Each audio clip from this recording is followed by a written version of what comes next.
আজ লঙ্কার আকাশ বাতাসে আপনি আপনি শঙ্খ বাজে, আপনি আপনি ঘন্টা বাজে, উলুধ্বনি হয়।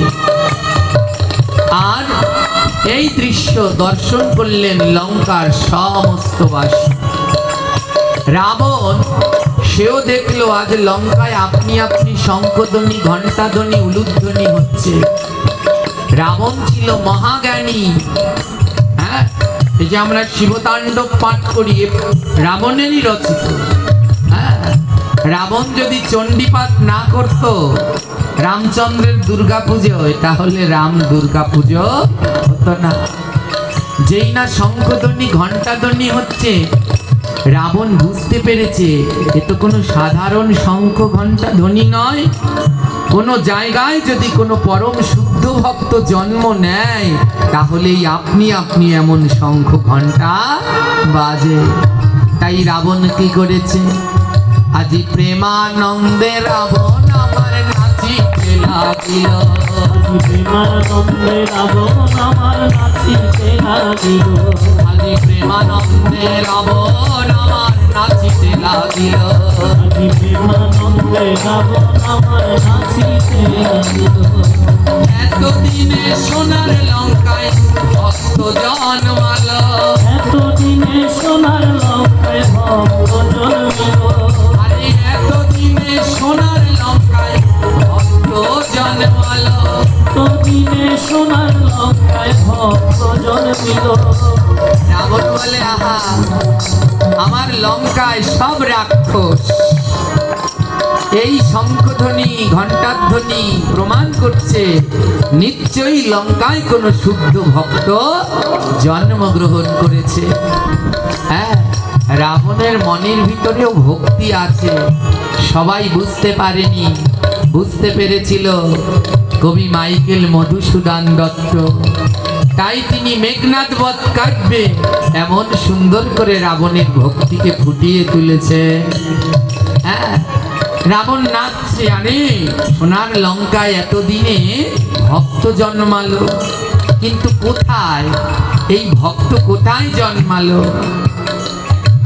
হেন কালে দূতগণ খবর নিয়া এলো, হেন কালে দূতগণ খবর নিয়া এলো, বিভীষণের এক পুত্র সন্তান হলো, বিভীষণের এক পুত্র সন্তান হলো।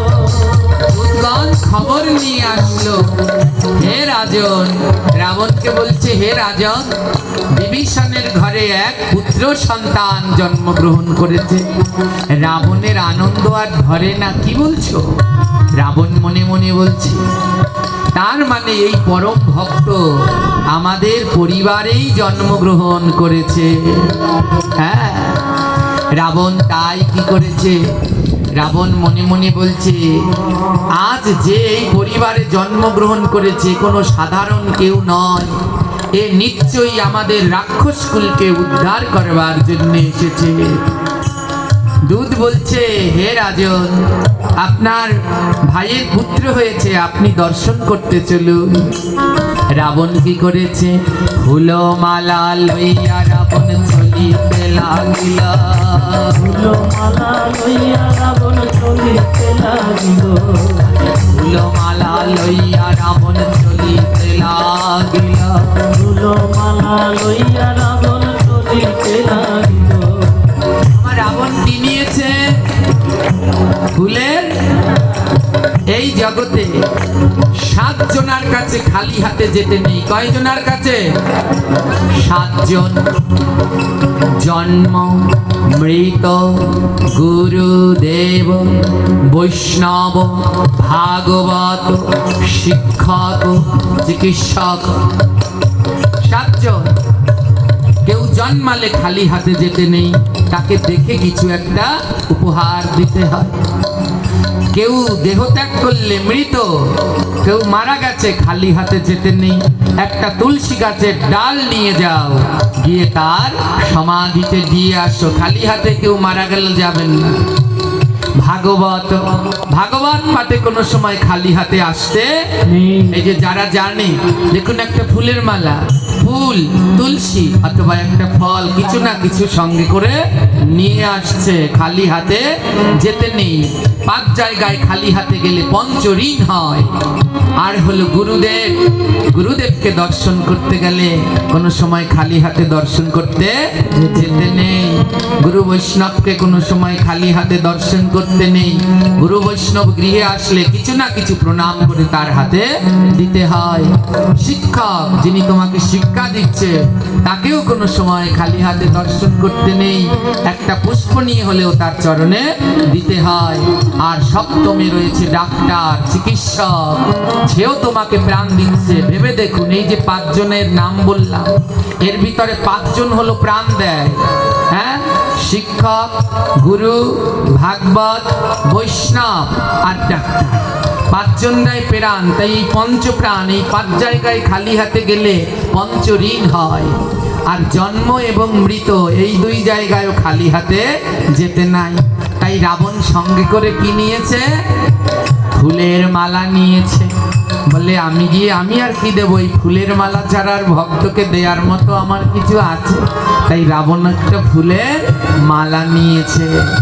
এবার ফুলের মালা নিয়ে রাবণ গেল।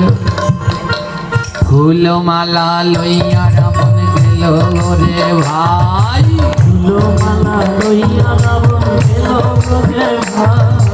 পুত্র দর্শন করিয়া আনন্দ সীমা নাই। পুত্র দর্শন করিয়া আনন্দের সীমা নাই।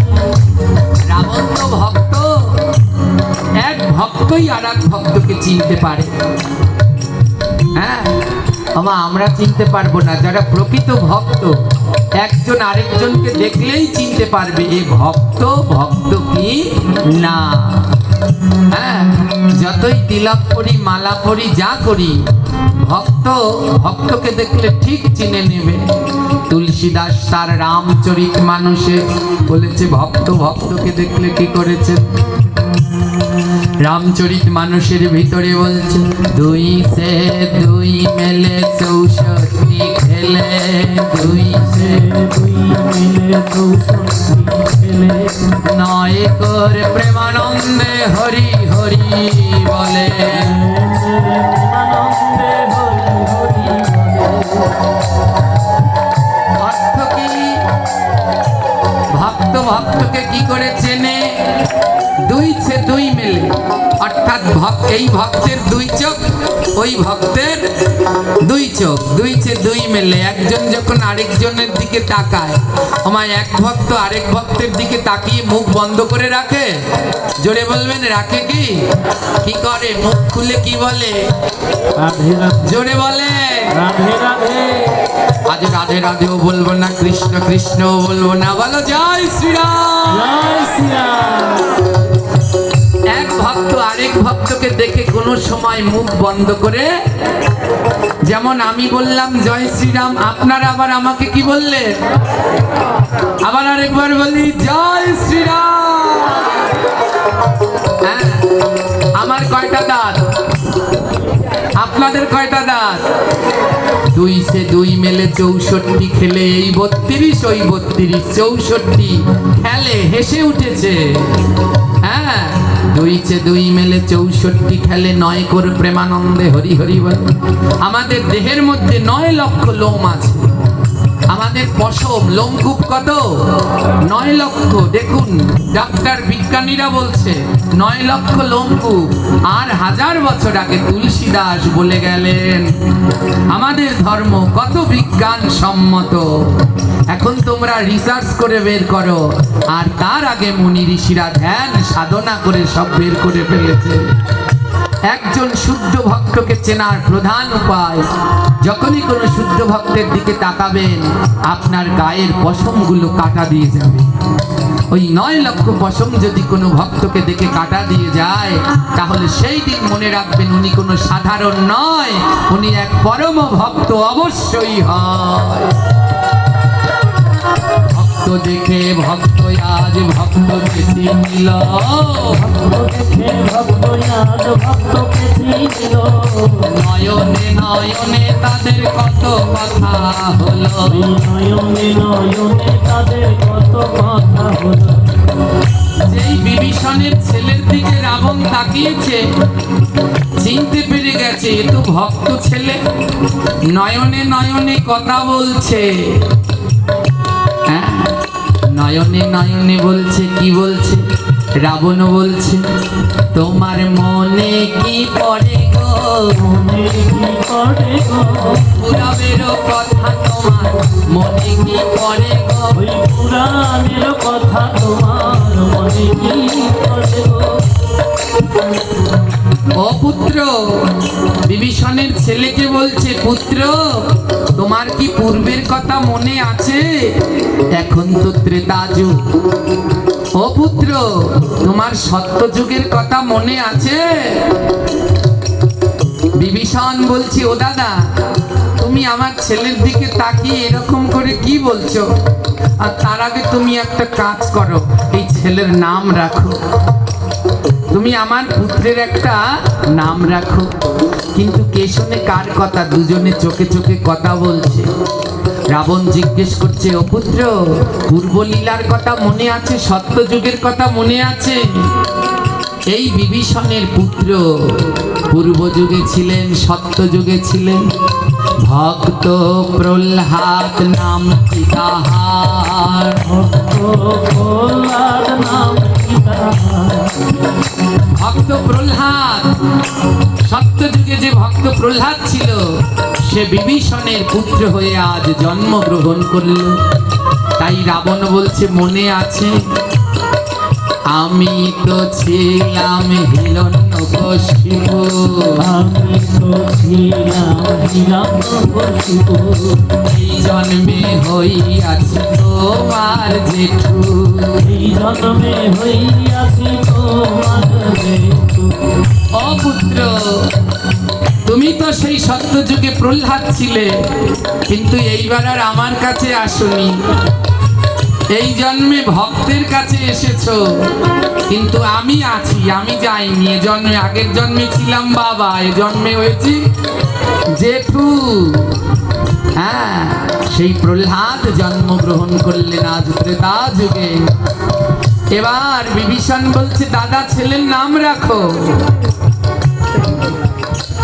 রাবণ বলছে, শোনো বিভীষণ, তোমার এই পুত্র এই রাক্ষস কুলকে তরাবার জন্য এসেছেন। এই রাক্ষস কুলকে উদ্ধার করবার জন্য তোমার এই পুত্রের জন্ম হয়েছে।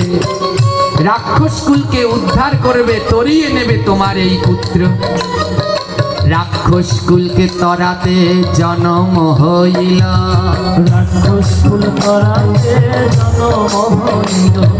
রাবণ বলছে, রাক্ষস কুল তরাইতে জন্ম হইল, রাক্ষস কুল করাইতে জন্ম হইল।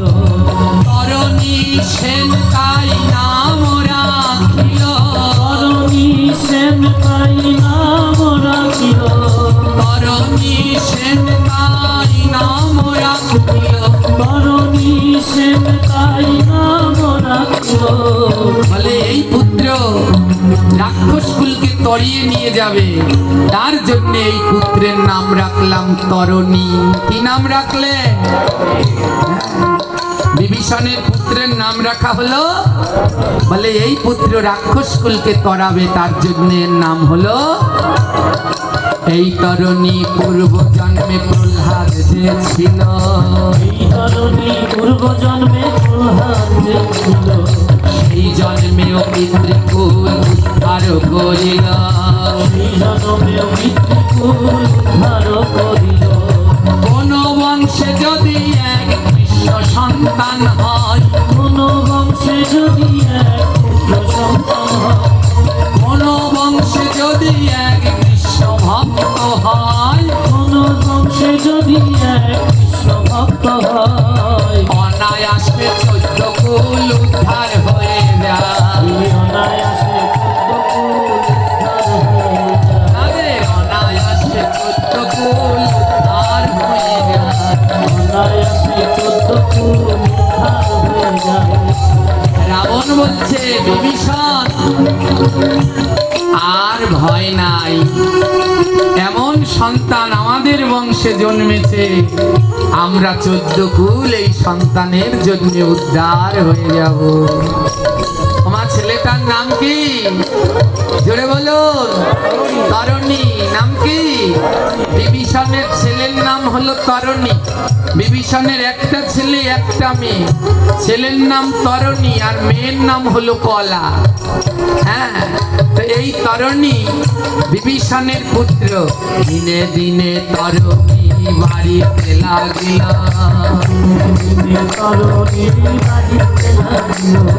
পিতা মাতার মতো তরণী ভক্ত যে হইল, পিতা মাতার মতো তরণী ভক্ত যে হইল। দিনে দিনে তরণী বাড়িতে লাগিল, দিনে দিনে তরণী বাড়িতে লাগিল।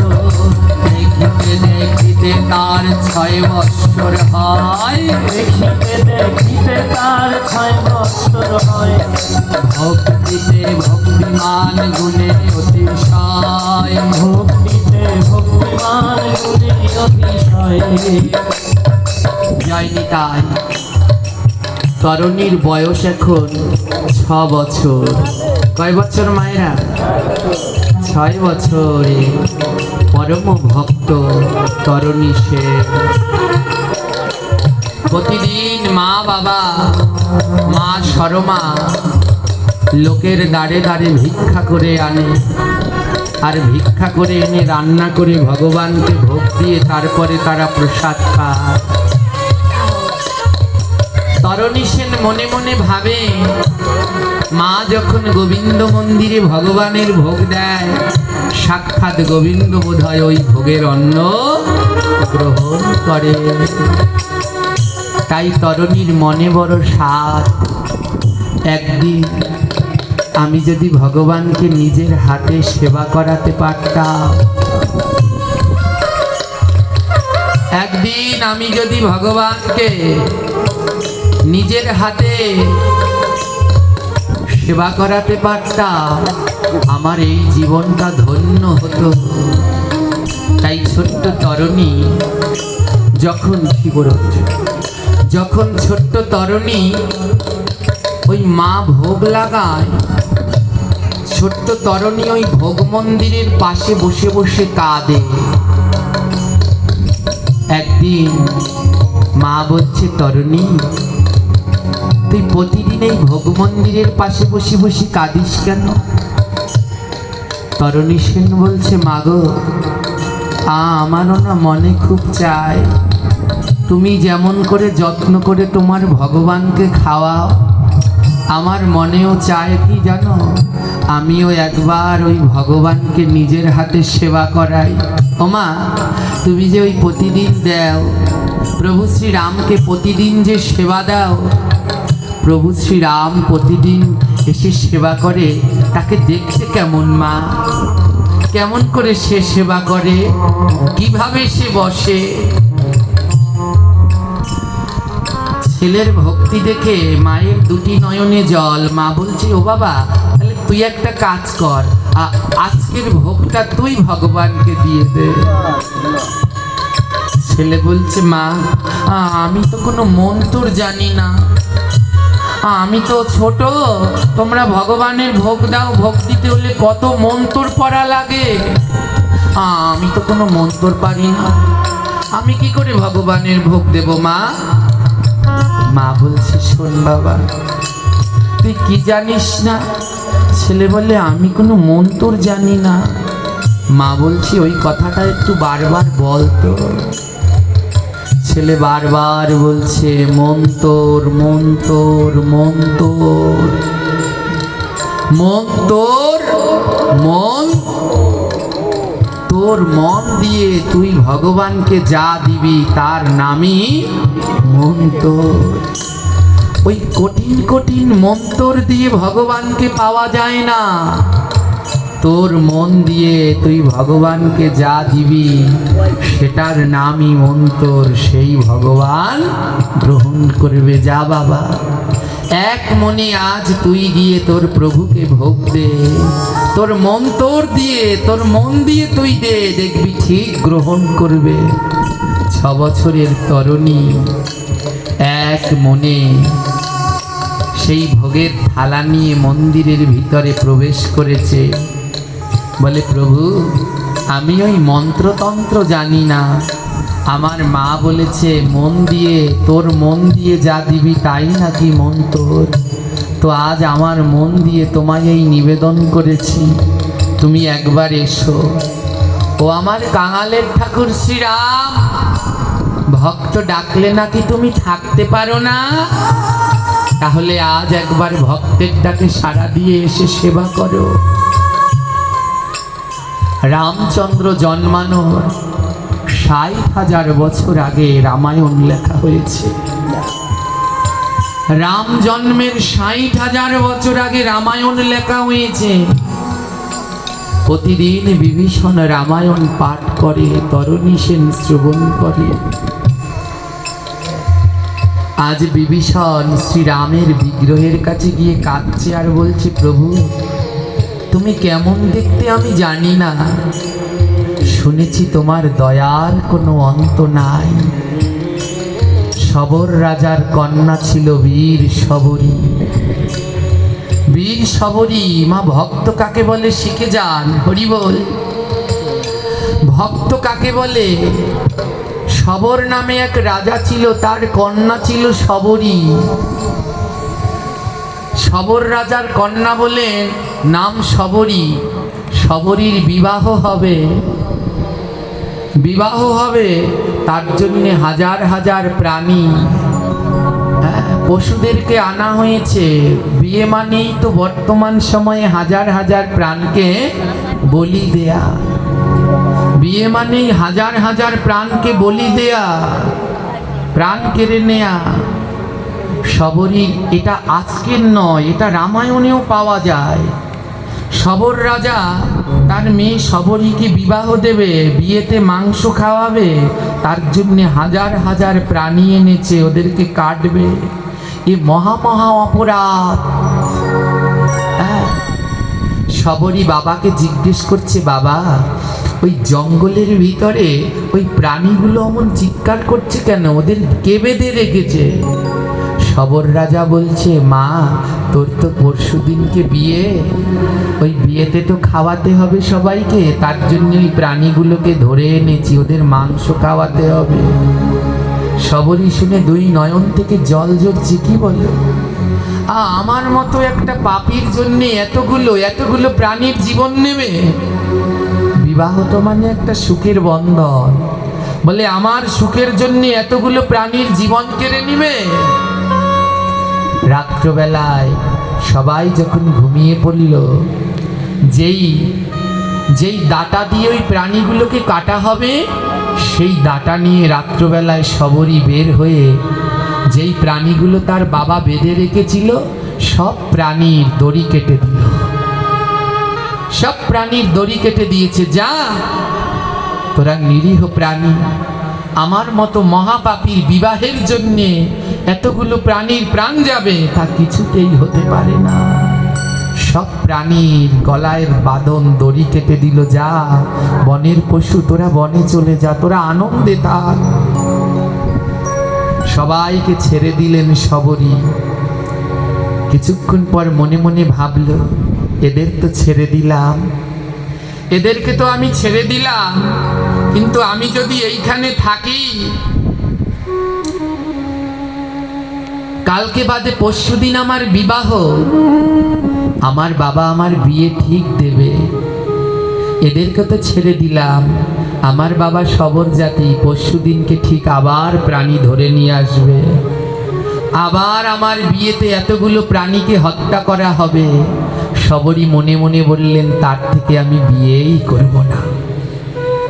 যেই বিয়েতে এতগুলো প্রাণী হত্যা হয়, দরকার নেই, আমি আর বিয়েই করব না। শবরী সেই দিন রাত্রে পিতামাতাকে ত্যাগ করে জঙ্গলের দিকে চললেন। হাঁটতে হাঁটতে গভীর জঙ্গলে প্রবেশ করলেন। ঋষ্যমুখ পর্বতের পাদদেশে বাস করতেন পরম ভক্ত, পরম ঋষি মাতঙ্গ।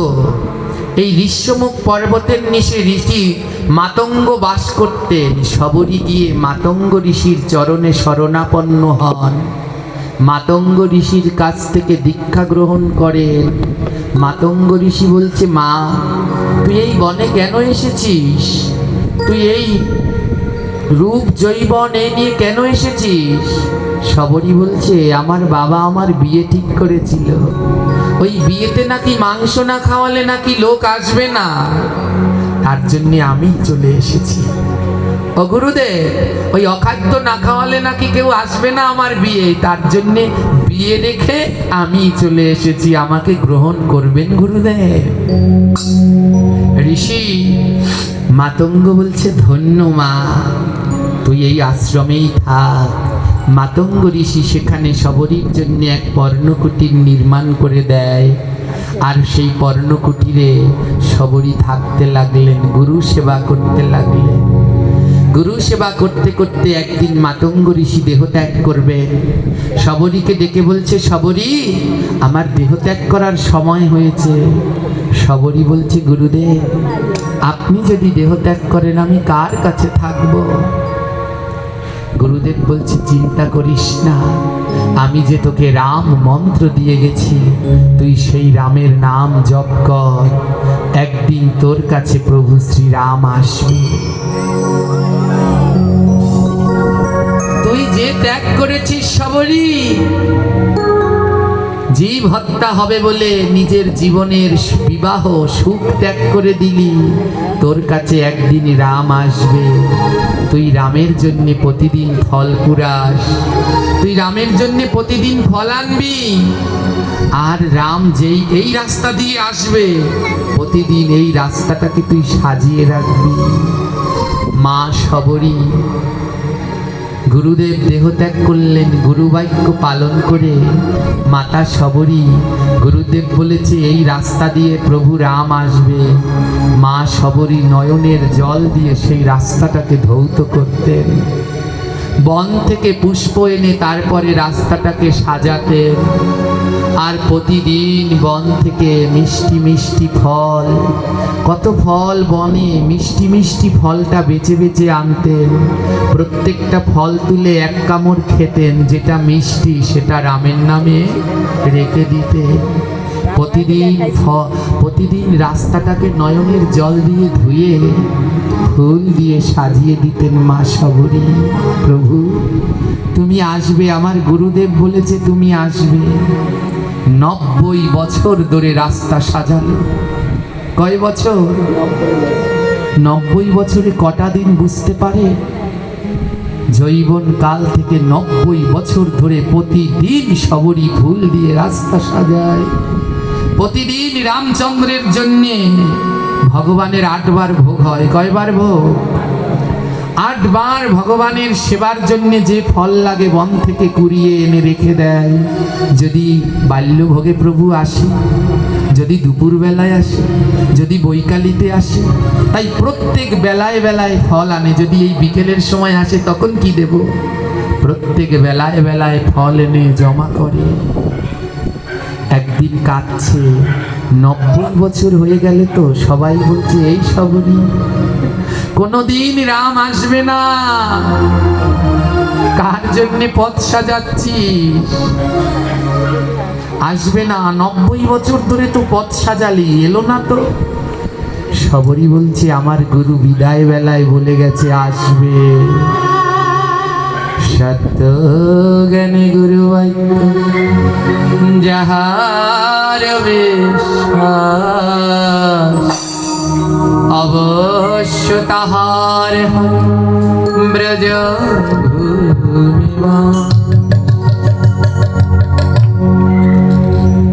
গুরুদেব বলেছে রাম আসবে।